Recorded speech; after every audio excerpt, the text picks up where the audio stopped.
Hello Mark, I'm Emma. My number is 18. I'm a sophomore. Today's topic is how my mind came back to life, and no one knew. Imagine being unable to say, I'm hungry, I'm in pain, thank you, or I love you. Being trapped inside your body, a body that doesn't respond to commands. Surrounded by people, yet utterly alone. Wishing you could reach out, to connect, to comfort, to participate. For 13 long years, there was my reality. Most of us never think twice about talking, about communicating. I've thought a lot about it. I've had a lot of time to think. For the first 12 years of my life, I was a normal, happy, healthy little boy. Then everything changed. I contracted a brain infection.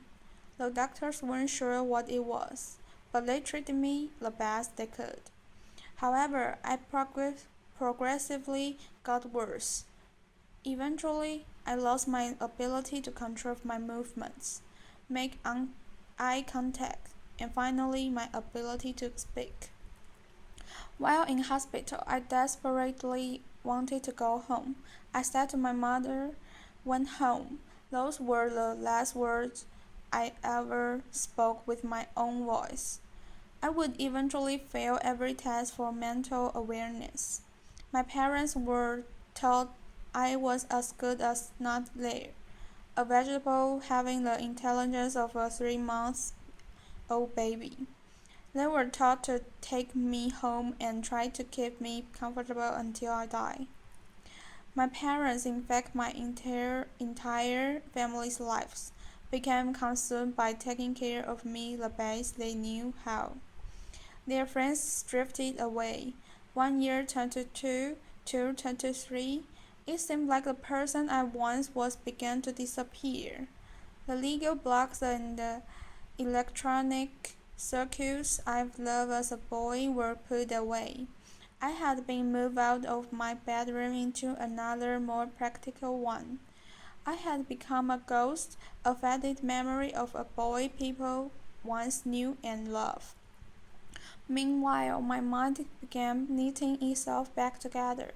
Gradually, my awareness started to return, but no one realized that I had come back to life. I was aware of everything just like any normal person. I could see and understand everything, but I couldn't find a way to let anybody know. My personality was entombed within a seemingly silent body, a vibrant mind hidden in plain sight within a chrysalis. The stark reality hit me that I was going to spend the rest of my life locked inside myself, totally alone. I was trapped with only my thoughts for company. I would never be rescued. No one would ever show me tenderness. I would never talk to a friend. No one would ever love me. I had no dreams, no hope, nothing to look forward to. Well, nothing pleasant. I lived in fear and, to put it bluntly, was waiting for death to finally release me, expecting to die all alone in a care house.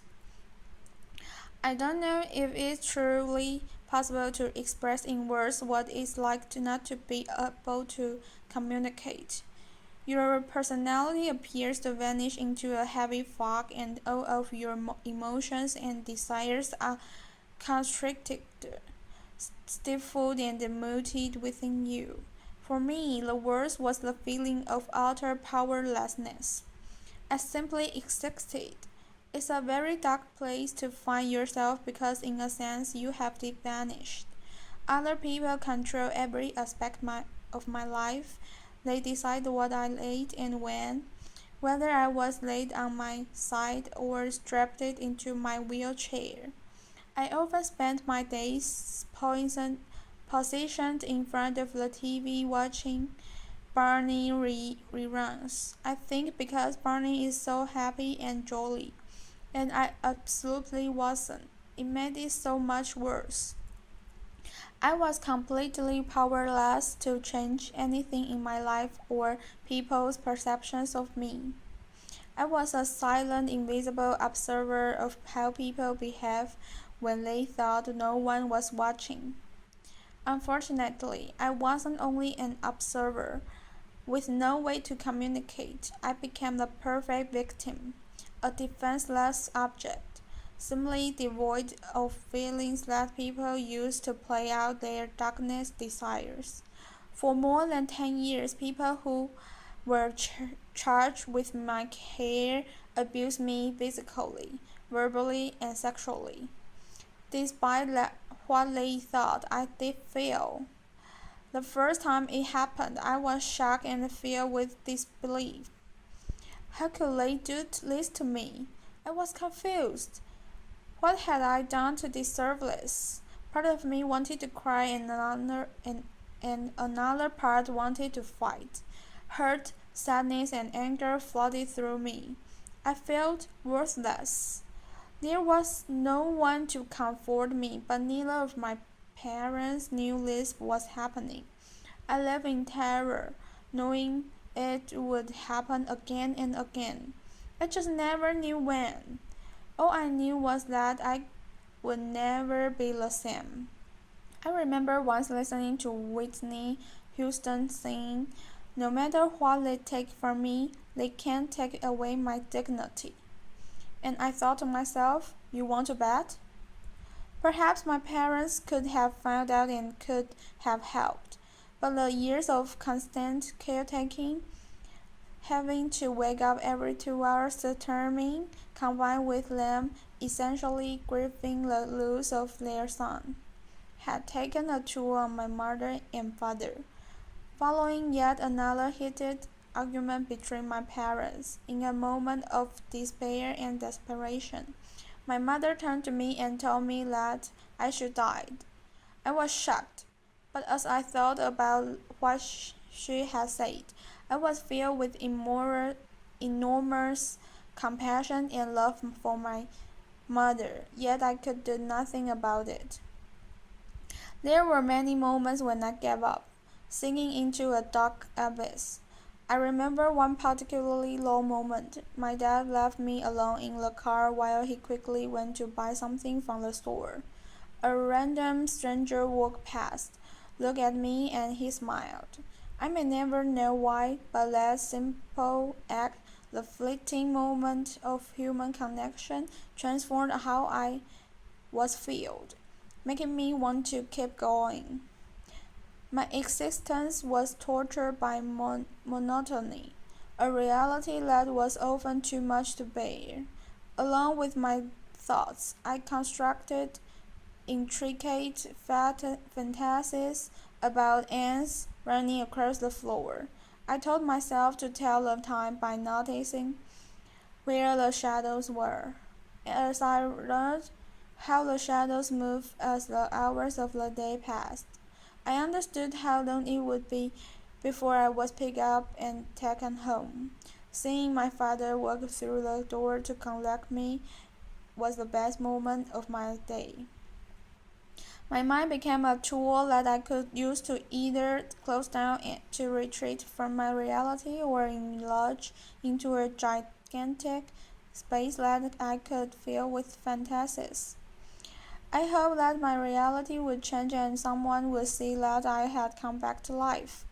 But I had been washed away like a sand castle built too close to the waves, and in my place was the person people expect me to be. To some I was Martin, a vacant shell, a vegetable deserving of harsh words, dismissal, and even abuse. To others I was the tragically brain-damaged boy who had grown to become a man, someone they were kind to and careful. Good or bad, I was a blank canvas onto which different versions of myself were projected. It took someone new to see me in a different way. An aromatherapist began coming to the care home about once a week, whether through intuition or her attention to details. They others failed to notice. She became convinced that I could understand what was being said. She urged my parents to have me tested by experts in argumentative and alternative communication, and within a year I was beginning to use a computer program to communicate. It was exhilarating but frustrating at times. I had so many words in my mind that I couldn't wait to be able to share them. Sometimes I would say things to myself simply because I could. In myself, I had a ready audience, and I believed that by expressing my thoughts and wishes, others would listen too. But as I began to communicate more, I realized that it was in fact only just the beginning of creating a new voice for myself. I was thrust into a world I didn't quite know how to function in. I stopped going to the care home and managed to get my first job making photocopies. As simple as this may sound, it was amazing. My new world was really exciting but often quite overwhelming and frightening. I was like a man-child, and as liberating as it often was, I struggled. I also learned that many of those who had known me for a long time found it possible to abandon the idea of martyrdom they had in their heads, while those I had only just met struggled to look past the image of a silent man in a wheelchair. I realized that some people would only listen to me if what I said was in line with what they expected. Otherwise, it was disregarded that, and they did what they felt was best. I discovered that true communication is about more than merely physically conveying a message. It is about getting a message here and respected. Still, things were going well. My body was slowly getting stronger. I had a job in computing that I loved and had even got Jake, the dog I hadn't been dreaming about for years. However, However, I longed to share my life with someone. I remember staring out the windows as my dad drove me home from work, thinking I have so much love inside of me and nobody to give it to. Just as I had resigning myself to being single for the rest of my life, I met Joanne. Not only is she the best thing that has happened to me, but Joanne helped me to challenge my own misconceptions about myself. Joanne said it was through my words that she fell in love with me. However, after all I had been through, I still couldn't shake my belief that nobody could truly see beyond my disability and accept me for who I am. I also really struggled to comprehend that I was a man. The first time someone referred to me as a man, it stopped me in my tracks. I felt like looking around and asking, who? Me? That all changed with Joanne. We have an amazing connection, and I learned how important it is to communicate openly and honestly. I felt safe, and it gave me the confidence to truly say what I thought. I started to feel whole again, a man worthy of love. I began to reshape my destiny. I spoke up a little more at work. I asserted my need for independence to the people around me. Being given a means of communication changed everything. I used the power of words and will to challenge the preconceptions of those around me and those I had of myself. Communication is what makes us human, enabling us to connect on the deepest level with those around us, telling our own stories, expressing one's needs and desires, or hearing those of others by really listening. All this is how the world knows who we are. So who are we without it? True communication increases understanding and creates a more caring and compassionate world. Once I was perceived to be an inanimate object, a mindless phantom of a boy in a wheelchair.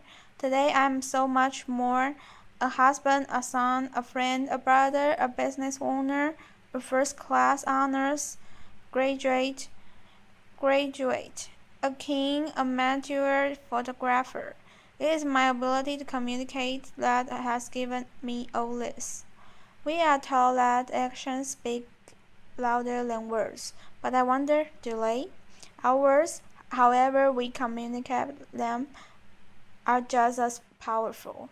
Whether we speak the words with our own voice, type them with our eyes, or communicate them non-verbally to someone who speaks them for us, words are among our most powerful tools. I have come to you through a terrible darkness, poured from it by carrying swords and by language itself. The act of you listening to me today brings me farther into the light. We are shining here together. If there is one most difficult obstacle to my way of communicating, it is that sometimes I want to shout and other times simply to whisper a word of love or gratitude. It all sounds the same, but if you will please imagine these next two words as warmly as you can. Thank you.